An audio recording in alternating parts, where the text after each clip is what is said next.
నమస్కారం అండి. తెలుగు కథల వేదికకు స్వాగతం. ఈరోజు విజయగోలి గారు రచించిన మన ఇల్లు అనే కథను విందామండి. ఈ కథ నవమల్లి తీగ కథల ప్రత్యేక సంచిక ఏప్రిల్ 2025న ప్రచురితమైనది. అమ్మా, బ్యాగ్ సర్దుకున్నావా? తలుపు తీసుకు వస్తూనే ఎదురుగా సోఫా మీద కూర్చున్న తల్లిని అడిగింది పద్మ. అంతలోనే తల్లి పక్కన ఉన్న బ్యాగ్ చూసి, రెడీగా ఉన్నావుగా, వదినేది అడిగింది. పద్మ గొంతు వింటూనే గదిలో నుండి బయటకు వచ్చింది లావణ్య. అన్నీ సర్దుకోవటం అయిందా వదినా? అడిగింది పద్మ. కొంత సర్దాను పద్మ, ఇంకా మీ అన్నయ్య బ్యాగ్ సర్దాలి. ఆయన వచ్చి సర్దుకుంటారులే. అత్త, నా ఐప్యాడ్ తెచ్చుకుంటానంటే అమ్మ వద్దంటుంది అంటూ గదిలో నుండి బయటకు వచ్చాడు 10 ఏళ్ల విక్రమ్. 2 రోజుల కొరకు అవన్నీ ఎందుకురా? వాటిని జాగ్రత్త చేయలేక చావాలి. అమ్మ చెప్పినట్లు విను. అంతగా ఆడుకోవాలంటే మా ఫోన్లు ఉన్నాయిగా, మేనల్లుడిని బుజ్జగిస్తూ చెప్పింది పద్మ. సరే వదిన, బయట ఆటో నిలబెట్టి వచ్చాను. అమ్మను తీసుకువెళ్తాను. ఇంకా నేను సర్దుకోవాలి. రేపు స్టేషన్కి దగ్గరకు వచ్చేస్తామని అన్నయ్యకి చెప్పు, రాత్రికి ఫోన్ చేస్తాను అంది. పదమ్మా అంటూ పద్మ తల్లి బ్యాగ్ తీసుకుని వాకిలి వైపు నడుస్తూ, లావణ్య, వెళ్ళొస్తానమ్మా. శివాకి చెప్పమ్మా. విక్కీ జాగ్రత్త నానా. లలితమ్మ పద్మ వెనకాల అడుగులేస్తూ, సరే అత్తయ్య, మీ అబ్బాయి వచ్చి తీసుకొస్తారులే. మీ ఆరోగ్యం జాగ్రత్త అంది లావణ్య. బాయ్ నానమ్మ అన్నాడు విక్రమ్. మందులు పెట్టుకున్నావు కదా? బయటకు వచ్చి ఆటో ఎక్కి కూర్చున్నాక తల్లిని అడిగింది పద్మ. సర్దుకున్నానన్నట్లుగా తల ఊపింది లలితమ్మ. ఇంతలో పద్మ ఫోన్ మోగింది. అది భర్త ఆనంద్ నుండి వచ్చింది. వచ్చేస్తున్నాము అంటూ సమాధానం చెప్పింది. ఆటోలో వెళ్తున్నంతసేపు ఇంటికి వెళ్ళి చేయవలసిన పనులన్నీ ఏకరువు పెడుతూనే ఉంది పద్మ. మౌనంగా వింటుంది లలితమ్మ. పద్మ ఇంటి దగ్గర ఆటో దిగగానే అమ్మమ్మ అంటూ ఎదురొచ్చి వాటేసుకుంది 8 సంవత్సరాల శ్రీజ. బాగున్నావా తల్లి? శ్రీజను దగ్గరకు తీసుకుని ముద్దు పెట్టుకుంటూ అడిగింది లలితమ్మ. బాగున్నారా అత్తయ్య అంటూ లోపల నుండి వచ్చి పద్మ చేతిలో బ్యాగ్ అందుకుంటూ అడిగాడు పద్మ భర్త ఆనంద్. బాగున్నానంటూ తల ఊపుతూ మీరెలా ఉన్నారు అంటూ వారి వెనకే లోపలికి వచ్చింది లలితమ్మ. అన్నం పెట్టేస్తాను పద్మ, చపాతీలు కూరలు తీసుకొచ్చాను. నువ్వు స్నానం చేసిరా, భోజనం చేసి బ్యాగులు సర్దుకుందాం. అలాగే, 5 నిమిషాల్లో వస్తాను అంటూ గదిలోకి వెళ్ళింది పద్మ. ఆనంద్ ఫోన్లో ఉన్నాడు. శ్రీజ ఫోన్లో ఆడుకుంటోంది. లలితమ్మ లేచి వంటింట్లోకి వచ్చింది. కాసన్ని మంచినీళ్లు తాగి డైనింగ్ టేబుల్పై ప్లేట్లు పెట్టింది. అన్నం కూరలు అన్నీ సర్ది పెట్టింది. పద్మ స్నానం చేసి వచ్చింది. అందరూ భోజనం చేశారు. అమ్మా, శ్రీజ గదిలో నువ్వు పడుకో, అది మా దగ్గర పడుకుంటుందిలే. నీ దగ్గర పడుకుంటే నీకు నిద్ర ఉండదు. నువ్వు ఉదయం 8 గంటలకి రెడీ అవ్వాలి అంటూ శ్రీజను తీసుకుని తన గదిలోకి వెళ్ళింది పద్మ. టైం రాత్రి 9:30 అయింది. పెద్ద లైట్ ఆర్పి చిన్న లైట్ వేసి బెడ్ మీద పడుకుంది లలితమ్మ. మనసులో ఏదో తెలియని అలజడి. మూతలు పడని కళ్ళ ముందు గతం నీడలో తెరలు తీశాయి. విజయవాడకు దగ్గరలో తిరువూరు ఒక చిన్న ఊరు. ఆ ఊళ్ళో పోస్టాఫీసులో పోస్ట్ మాస్టర్గా పనిచేస్తున్నాడు నీలకంఠం. నిజానికి అతని సొంత ఊరు కూడా అదే. తాతల ఆస్తిగా ఉన్న మిద్ది ఇల్లు. అతని బంధుబలగం అంతా ఆ ఊళ్ళోనే ఉన్నారు. సౌమ్యుడని మంచి పేరు. సర్వీస్ ఆశాంతం దాదాపుగా ఆ ఊళ్ళోనే చేసి రిటైర్ అయ్యాడు. అతని భార్య లలితమ్మ చక్కటి మనిషి. భర్తకు తగ్గ ఇల్లాలుగా అందరిలో పేరు తెచ్చుకుంది. 2 పిల్లలు, శివశంకర్, పద్మజ. ఇద్దరినీ చదివించి పెళ్లిళ్ళు చేశారు. మంచి ఉద్యోగాలతో ఇద్దరూ హైదరాబాదులో స్థిరపడ్డారు. వారిద్దరికీ 2 పిల్లలు. ముందు నుండి లలితమ్మ చాలా అమాయకురాలు. ఇల్లు, భర్త, పిల్లలు, వారి అవసరాలు చూడటం, అంతకు మించిన ప్రపంచం ఆమెకు తెలియదు. భర్తకు పిల్లలకు ఇష్టమైన వంటలు చేసి దగ్గరుండి వడ్డించి తినిపించడం చాలా ఇష్టమైన విషయం. ఎవరికైనా వండి వడ్డించడం, వాళ్ళు ఇష్టంగా తింటుంటే ఆమెకు చాలా సంతోషం. లలితమ్మ చాలా బాగా వంటలు చేస్తుంది. తిన్న ఎవరు కూడా వంక పెట్టలేరు. అందులో పప్పుచారు, గుమ్మడికాయ దప్పడం ఆమె ప్రత్యేకతలు. అవి ఆమెకు కూడా చాలా ఇష్టమైన వంటలు. అందుకే వాటిని వాళ్ళ బామ్మ దగ్గర నుండి ప్రత్యేకంగా నేర్చుకుంది. దప్పడం పెట్టినా పప్పుచారు పెట్టినా సగం చుట్టుపక్కల వారికి పంపకం చేయాల్సిందే. పండగకు పబ్బానికి పిల్లలు వస్తే ఆమెకు వంటగదిలోనే సరిపోయేది.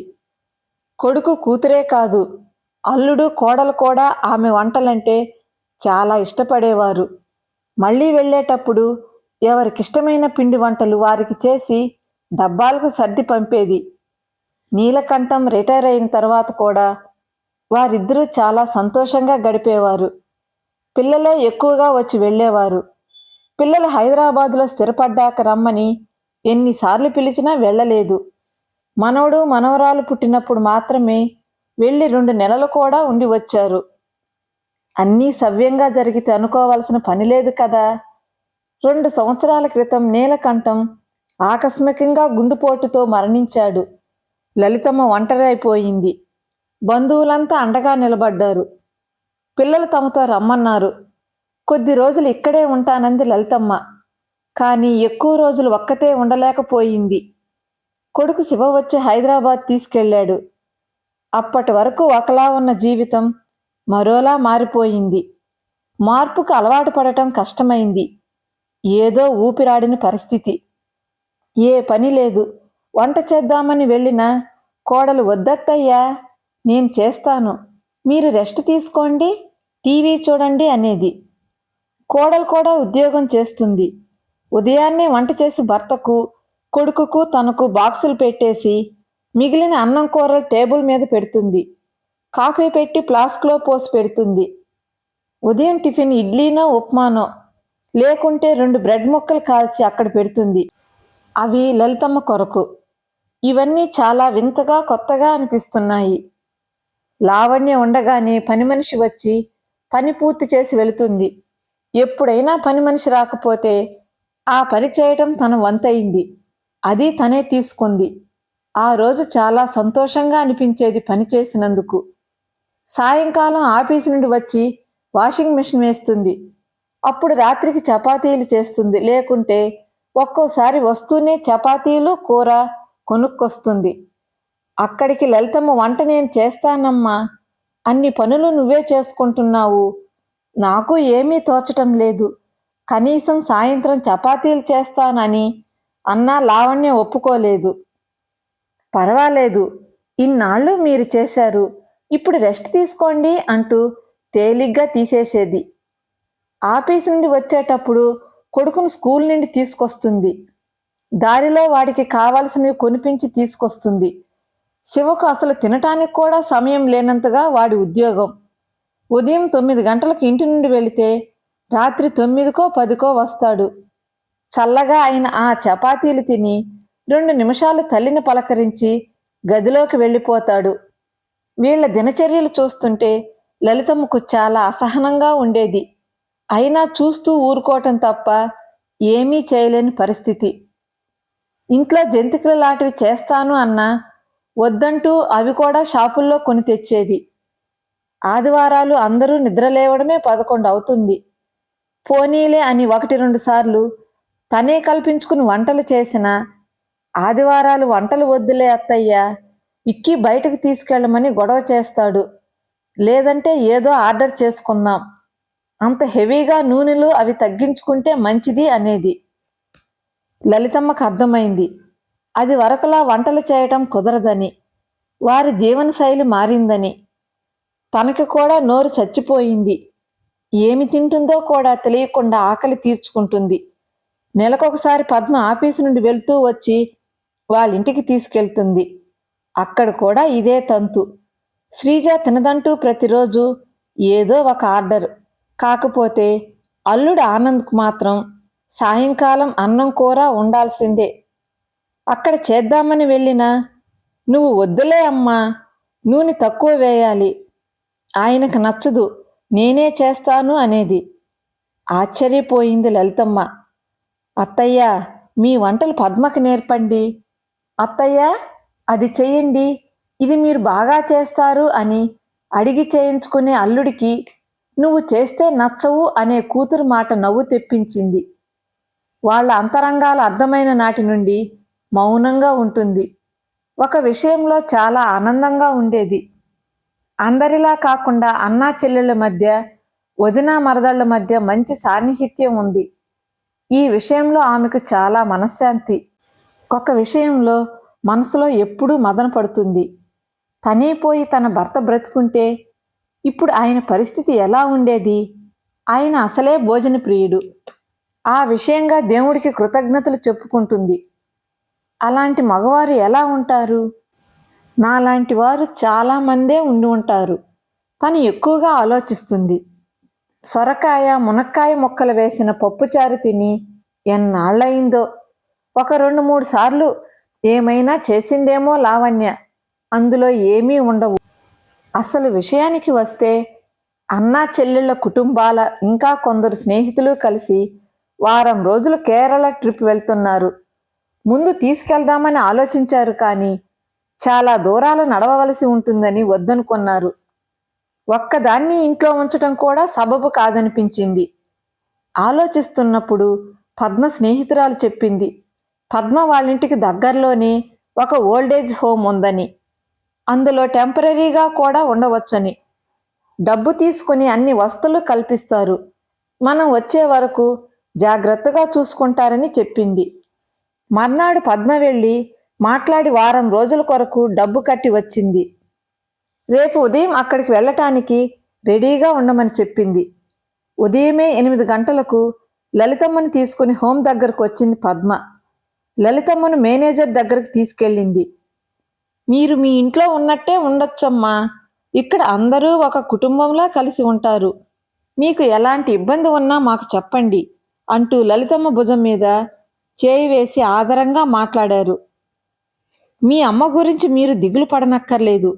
ఈ వారం రోజులు జాగ్రత్తగా చూసుకునే బాధ్యత మాది. మీరు నిశ్చింతగా వెళ్ళిరండి అంటూ పద్మకు భరోసా ఇచ్చింది మేనేజర్. అక్కడున్న వాళ్ళని పిలిచి లలితమ్మను లోపలికి తీసుకెళ్లమని చెప్పారు. జాగ్రత్తమ్మా, మేము రోజూ ఫోన్ చేస్తాం. ఒక్క వారం రోజులేగా, వచ్చేస్తాం అంటూ తల్లి చేయి పట్టుకుని బుజ్జగిస్తున్నట్లుగా చెప్పింది పద్మ. అలాగే అన్నట్లుగా తల ఊపింది లలితమ్మ. నేను బయలుదేరతాను అంటూ వెనుతిరిగిన పద్మ వంక దిగులుగా చూసింది లలితమ్మ. రండమ్మా, లోపలికి వెళ్దాం అంటూ బ్యాగ్ తీసుకుని ఇద్దరు తీసుకెళ్లారు. పెద్ద వరండా దాటి లోపలికి వెళ్ళిన తర్వాత అక్కడ చాలా పెద్ద హాల్ ఉంది. ఆ హాలులో 15 పడకల వరకు ఉన్నాయి. కొద్ది దూరంగా 10 బాత్రూంలు, అలాంటివి 3 హాల్స్ ఉన్నాయి. లలితమ్మకు 8వ నంబర్ బెడ్ ఇచ్చారు. ప్రతి బెడ్ పక్కన ఒక టేబుల్ చైరు, బట్టలు ఏవైనా వస్తువులు పెట్టుకోవటానికి ఒక కబ్బోర్డు ఇచ్చారు. మంచాల మధ్య దూరం విశాలంగా ఉంది. అక్కడ ఉన్న అందరూ దాదాపుగా తన వయసులోనే ఉన్నారు. మంచి గాలి వెలుతురు వస్తుంది. బయట బాగా చెట్లు ఉన్నట్టున్నాయి. చాలా చల్లగా అనిపించింది. లలితమ్మకు ఇదొక కొత్త ప్రపంచంలా ఉంది. ఇలాంటి ప్రపంచం ఒకటి ఉందని నిజానికి లలితమ్మకు అసలు తెలియదు. అనాథాశ్రమం ఆవిడకున్న అభిప్రాయాలు వేరు. విస్మయంగా చూస్తోంది. టిఫిన్ చేద్దాం రండి, లలితమ్మతో వచ్చిన వాళ్లలో ఒక ఆవిడ పిలిచింది. పరిచయం లేకున్నా అందరూ స్నేహపూర్వకంగా చిరునవ్వుతో పలకరిస్తున్నారు.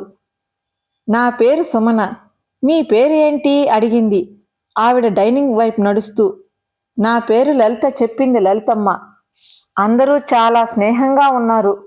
కాసేపటిలో అందరూ పరిచయం అవుతారు రండి, ముందుకు నడుస్తూ చెప్పింది సుమన. మెల్లగా బెరుకుగా సుమన వెనకాలే డైనింగ్ హాల్లోకి వెళ్ళింది. చాలా పెద్ద హాలు. ఒక్కసారే 100 మంది కూర్చుని భోజనం చేయవచ్చు. రాతి అరుగులు, రాతి బల్లలు అరేంజ్ చేసి ఉన్నాయి. అప్పటికే అక్కడ చాలా మంది టిఫిన్లు చేస్తూ ఉన్నారు. కొందరు వడ్డిస్తూ ఉన్నారు. కొత్తగా వచ్చారా, పలకరిస్తున్నారు. తల ఊపుతూ సమాధానం చెప్తోంది లలితమ్మ. సుమన తనకంటే ఒక 4 ఏళ్లు చిన్నగా ఉంటుందేమో. మనిషి రంగు తక్కువైనా చక్కగా ఉంది. ఇద్దరూ వెళ్ళి ఒక బల్ల మీద కూర్చున్నారు. ఇంతలో ఒక ఆవిడ 2 విస్తరాకులు తెచ్చి వాళ్ళ ముందు పెట్టి, ఈవిడ కొత్తగా వచ్చారా సుమనక్క? పలకరించింది. అవును, 1 వారం కొరకు. నేను రానా అరుణ వడ్డనకు? అడిగింది సుమన. లేదు, నేను వడ్డిస్తాను, నువ్వు కూర్చో. నేను టిఫిన్ చేసేశానులే అంది అరుణ. వేడి వేడి ఇడ్లీ సాంబారు, కట్టి పొంగలు తెచ్చి వడ్డించింది. ఇంకొకరు వచ్చి మంచినీళ్లు పెట్టి వెళ్ళారు. అడుగుతున్న అందరికీ సుమన సమాధానం చెప్తుంది. అందరూ చక్కగా అక్క, పెద్దమ్మ, అత్తమ్మ, పిన్ని అంటూ వరసలతో పిలుచుకుంటుంటే లలితమ్మకు తమ ఊరు గుర్తుకు వచ్చింది. కొద్దిగా దిగులనిపించింది. విస్తరాకులో ఇడ్లీ సాంబారు, కొబ్బరి చట్నీ, పొంగలి చూడగానే లలితమ్మకు ప్రాణం లేచి వచ్చింది. ఎన్ని రోజుల ఆకలో ఇవాళ తెలిసినట్లు అనిపించింది. మొహమాట పడకుండా తినండి చెప్పింది సుమన. తన ఆరాటం కనబడకుండా మెల్లగా తినటం మొదలుపెట్టింది లలితమ్మ. ఆ తర్వాత ఎవరో కాఫీ తెచ్చిచ్చారు. ఫిల్టర్ కాఫీ వాసన చూస్తూనే తెలిసిపోతోంది. ఎంతో ఇష్టంగా తాగింది. విస్తరాకులు ఎవరివి వాళ్ళు తీసుకెళ్లి దూరంగా ఉన్న బుట్టలో పడేశారు. వంటగది చూస్తారా రండి, వంటగదిలోకి తీసుకువెళ్ళింది సుమన. వంటగది చూసి ఆశ్చర్యపోయింది. చాలా పెద్దగా ఉంది. చాలా మంది ఉన్నారు. కొందరు కూరగాయలు తరుగుతుంటే, కొందరు వంట దగ్గర ఉన్నారు. కొందరు వాళ్ళకి కావలసినవి అందిస్తున్నారు. అందరూ చక్కగా కలిసిపోయి కబుర్లు చెప్పుకుంటున్నారు. లలితమ్మకు సంతోషం అనిపించింది. అందరూ సుమనతో నవ్వుతూ మాట్లాడుతున్నారు. సుమన కూడా వారితో క్షేమ సమాచారాలు అడుగుతూ నవ్వుతూ మాట్లాడుతుంది. రండి, హోం చూపిస్తా అంటూ వంటగది వెనుకకు తీసుకెళ్ళింది సుమన. వెనక చాలా ఖాళీ స్థలం ఉంది. అందులో కూరగాయల మొక్కలు, పండ్ల మొక్కలు వేశారు. కొంతమంది మొక్కల పని చేస్తున్నారు. వాళ్ళు కూడా సుమనను చూసి చేతులూపారు. వంటగది ఆనుకుని పెద్ద చెప్టా ఉంది. అక్కడ 4 గిన్నెలు కడుగుతున్నారు.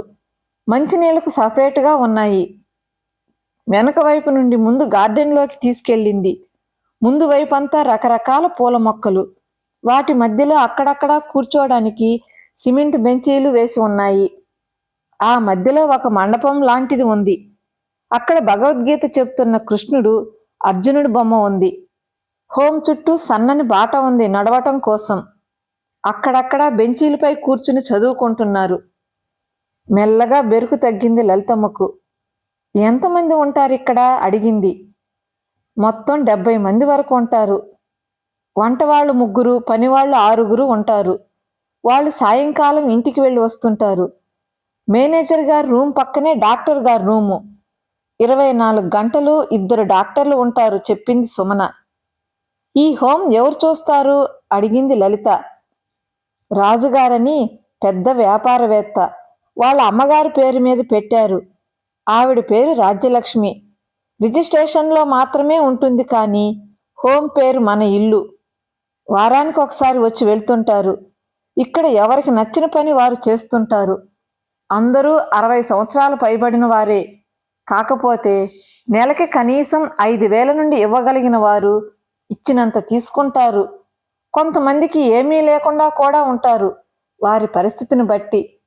హోంకు కావలసిన బియ్యం, కూరగాయలు, పాలు అన్నీ వాళ్ళ ఫామ్స్ నుండే వస్తుంటాయి. ఎవరు ఎవరినీ పని చేయాలని ఒత్తిడి చేయరు. పని అందరూ కలిసి పంచుకుంటారు. మధ్యాహ్నం సమయం వృధా కాకుండా అల్లికలు, కుట్లు ఇంట్రెస్ట్ ఉన్నవారు చేస్తుంటారు. కాగితపు సంచులు తయారు చేయటం లాంటివి చేసి షాపులకు పంపుతారు. నేను ఇక్కడికి వచ్చి 3 సంవత్సరాలైంది. ఈ సంస్థ పెట్టి 5 సంవత్సరాలైంది. ఇక్కడ ఒక్కొక్కడిది ఒక్కొక్క గాథ. అవన్నీ మర్చిపోయి ఒక కుటుంబంలా ఉంటాము. ఆరోగ్యం సరిలేని వారికి అందరూ సహాయం చేస్తారు. పండగలకు ముఖ్యమైన రోజుల్లో రాజుగారి కుటుంబం కూడా ఇక్కడికి వచ్చి మా అందరితో కలిసి భోజనం చేసి వెళ్తారు. ఇక్కడ అందరూ ఆడవారే ఉంటారు. అంతేకాదు, హిందువులు మాత్రమే ఉంటారు. ఇలా చెప్పుకుపోతూనే ఉంది సుమన. అలా ఎందుకు అడిగింది లలితమ్మ. అన్ని మతాలు ఒకటే, కానీ మతపరమైన విద్వేషాలు వస్తాయేమో. 60 సంవత్సరాలు పైబడిన వారంటే కొన్ని నిర్దిష్టమైన సాంప్రదాయపు పద్ధతుల్లో ఉంటారు. వారిని మనం మార్చలేము. వాళ్ళ అమ్మగారికి హిందూ మతం అంటే ఇష్టం. అందుకని వారి నిర్ణయం అది చెప్పింది సుమన. ఎవరి ఇష్టమైన పనులంటే వంట చేయవచ్చా అడిగింది లలితమ్మ. ఏ పనైనా చేయవచ్చు బదులిచ్చింది సుమన. అయితే నేను వంట చేస్తాను అంది లలితమ్మ. ఆశ్చర్యంగా చూసింది సుమన. నాకు వంట చేయడం చాలా ఇష్టం అంది లలితమ్మ. అలాగే చేద్దురు, రేపు 8 గంటలకు వంటగదికి వెళ్దాం. సరే, మీరొచ్చి చాలాసేపయింది కదా, లోపలికి వెళ్ళి కొద్దిసేపు విశ్రాంతి తీసుకోండి. 12 గంటలకు లంచ్ మొదలవుతుంది అంటూ లలితమ్మని తన బెడ్ దగ్గర వదిలి వెళ్ళింది సుమన. తన బ్యాగ్ కబ్బోర్డ్లో పెట్టి బాత్రూంకి వెళ్ళి వచ్చి మంచం మీద కూర్చుంది. హాల్లో చాలా మంది పడుకొని ఉన్నారు. కొంతమంది కూర్చుని ఏవో పిచ్చాపాటి మాట్లాడుకుంటున్నారు. వారంతా బాగా పెద్దవారులా ఉన్నారు. ఒకళ్ళిద్దరు వచ్చి పలకరించి వెళ్ళారు. లలితమ్మకు అంతా కలలోలా ఉంది. వీళ్ళందరూ ఇక్కడ ఎందుకున్నారో, ఎవరూ లేని వాళ్ళ? రకరకాల ఆలోచనలు మనసు నిండా తిరుగుతున్నాయి. కొంతసేపటికి భోజనాలకు పిలిచారు. అందరూ అరుగుల మీద కూర్చున్నారు. అరిటాకులేసి వడ్డించారు. అన్నం, ఆకుకూర పప్పు, దొండకాయ పచ్చడి, క్యాబేజీ కూర, మజ్జిగ చారు, చల్లమిరపకాయలు, పెరుగు, అరటిపండు, చిన్న స్వీటు. ఎన్ని రోజులైంది ఇలా భోజనం చేసి? కళ్ళ వెంట నీళ్లు వచ్చాయి. తిండి గురించి ఇలా అయిపోయానేమిటి? తను ఆలోచించేది తిండి ఒక్కటే కాదు. పొద్దుట నుండి సాయంత్రం వరకు జైల్లో ఉన్నట్టుగా ఉంటుంది. వాళ్ళ గురించి వాళ్ళు ఆలోచించడానికే సమయం లేదు. ఇంకా నా గురించి ఏం ఆలోచిస్తారు? ఆరోగ్యంగా చేసి పెడదామన్నా అవకాశం ఇవ్వటం లేదు. నూనెలు తగ్గించి వాళ్ళకిష్టమైన విధంగా చేసి పెడతాను కదా. బయట కొనుక్కొచ్చిన తిండి ఎంతవరకు ఆరోగ్యం తెలుసుకోవటం లేదు. హాయిగా ఇలా అన్నం తిని ఎన్ని రోజులైందో. చాలా తృప్తిగా అనిపించింది లలితమ్మకు. వడ్డించిన వారు కూర్చున్నారు భోజనాలకి. తను కూడా వడ్డిస్తానని అడిగింది. పర్వాలేదు, చాలామంది ఉన్నాం, మీరు కూర్చోండి అంటూ వారించారు. అందరి భోజనాలు అయిన తర్వాత కొంతమంది వంటగది సర్దుతున్నారు. మిగిలిన వారు ఎవరికి తోచిన పని వారు చేస్తున్నారు. వరండాలో ఎడమవైపు టీవీ రూమ్ ఉంది. అక్కడ కొంతమంది కూర్చున్నారు. లలితమ్మ ముందు గార్డెన్లోకి వెళ్ళి కూర్చుంది. ఆమె ఆలోచనలు పలు రకాలుగా పోతున్నాయి. ఎలా ఉంది మా హోం భోజనం అంటూ పక్కన వచ్చి కూర్చుంది సుమన. చాలా బాగుంది. ఇంతమంది ఒకే చోట తమకున్న కష్టాలన్నీ మర్చిపోయి ఆనందంగా ఉన్నారు, ఉద్వేగంగా చెప్పింది లలితమ్మ. అలా చాలాసేపు అక్కడే కూర్చున్నారు. అక్కడున్న కొందరు గురించి చెప్తుంది సుమన. సాయంకాలం 4 గంటలకు టీ, 2 బిస్కెట్లు కూర్చున్న చోటికే తెచ్చి ఇచ్చారు. సాయంత్రం 7 గంటలకు డిన్నర్. చాలా తేలికగా అన్నం, రసం, కూర, మజ్జిగ ఇచ్చారు. అన్నం వద్దనే వారికి చపాతీ, కూర ఇస్తున్నారు. భోజనాలయ్యాక టీవీ దగ్గర కూర్చున్నారు చాలామంది. లలితమ్మ కూడా అక్కడే కూర్చుంది. 9:30కు టీవీ ఆపేశారు. అందరూ హాల్లో మంచాలపైకి చేరారు. 10 గంటలకు లైట్లు ఆపేశారు. చాలా రోజుల తర్వాత ఇష్టంగా తిన్నదేమో, చాలా నిద్ర వస్తోంది. అలా పక్క మీద పడుకోవటంతోనే నిద్రపోయింది. చాలా రోజుల తర్వాత మంచి నిద్ర పట్టింది అనుకుంది. తెల్లవారి 5 గంటలకు లేచి మనసు చాలా ప్రశాంతంగా ఉంది. అప్పటికే చాలా మంది లేచారు. లైట్ వేయకుండా పక్కవారికి ఇబ్బంది లేకుండా నిశ్శబ్దంగా వారు పనులు చేసుకుంటున్నారు. లలితమ్మ కూడా 6 గంటలు అయ్యేసరికి స్నానం చేసి రెడీ అయిపోయింది. వరండాలో ఉన్న దేవుడి మందిరం దగ్గరికి వెళ్ళి నమస్కారం చేసుకుని మెల్లగా వంటగది వైపు వెళ్ళింది. అక్కడ వంటవాళ్లు టిఫిన్లు మొదలుపెట్టారు. ఒకవైపు కాఫీకి పాలు, డికాషన్ రెడీ చేసుకుంటున్నారు. అప్పటికే సుమన అక్కడుంది. లలితమ్మను చూస్తూనే నవ్వుతూ, వచ్చేశారా? రాత్రి బాగా నిద్ర పట్టిందా? కాఫీ ఇస్తా ఉండండి అంటూ వేడి వేడి కాఫీ తెచ్చిపెట్టింది. కాఫీ తాగుతుంటే చాలా హాయిగా అనిపించింది. వీరయ్య బాబాయ్, ఈరోజు వంటకు లలితమ్మ గారు కూడా వస్తారు చూడండి, వంట మాస్టర్కి చెప్పి లలితమ్మను పరిచయం చేసింది. అలాగేనమ్మా, టిఫిన్లు అయినాక మీరు అక్కడికి వచ్చేయండి అన్నాడు లలితమ్మ వంక చూస్తూ. టిఫిన్ చేయటం అవగానే వంటగదిలోకి వెళ్ళింది లలితమ్మ. ఇంకా కొంతమంది వచ్చారు. రండమ్మా, ఈరోజు మనం చేయబోయే కూరలు చూద్దాం లలితమ్మను పిలిచాడు వీరయ్య. ములక్కాయలు, సొరకాయలు, వంకాయలు, దోసకాయలు, చిక్కుడుకాయలు, టమోటాలు, పచ్చి మామిడికాయలు వచ్చినాయమ్మా. ఏం చేద్దాం? ములక్కాయలు, మామిడికాయలు మన ఇంట్లోవే సంబరంగా చెప్పాడు వీరయ్య. సాంబారు పెట్టి దోసకాయ, మామిడికాయ ముక్కల పచ్చడి చేద్దాం. వంకాయలు, టమోటా గుజ్జుకూర, చిక్కుడు వేపుడు చేద్దాం నెమ్మదిగా చెప్పింది లలితమ్మ.